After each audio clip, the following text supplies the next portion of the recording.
For this band mobilization that we're going to do, first we need to get something to just hook the band in around. So squat racks are usually very good for this. We're going to come around, just hook it in, so it's going to be really secure. Generally, like a thick band is going to be pretty good. Nereus, if you're going to pop one leg in there, now you see how he's getting the band as high as he can up the thigh to get as close to the actual hip bone as possible. So from here, we're going to hold onto the band as we're going to come down onto his knees. Notice that I've got the band set up in the same height going towards the hips.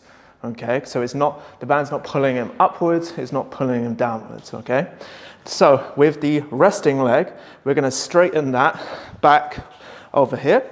So he's got his toes firm in the floor, and the same thing on the other leg here. The toes are firm in the floor, so we're not going to collapse that foot completely.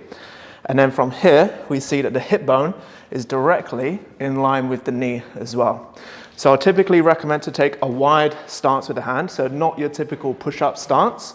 So that way it's easier to sink over to the side.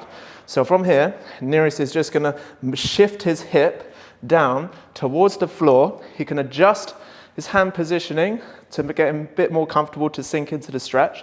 We're going to try and keep this foot up here, because when you build the range of motion quite a bit, you're eventually just going to feel very comfortable going down to the floor. So we keep the foot firm up here so we can hit the end range much sooner. So we're trying to feel a load of tension in the glutes, so in the bum, and we're going to hold this position for about 5 seconds or take a big slow breath in and out, and then shift back over to the starting position. That's it. So we're just going to go for it again. We're just going to shift over to the side.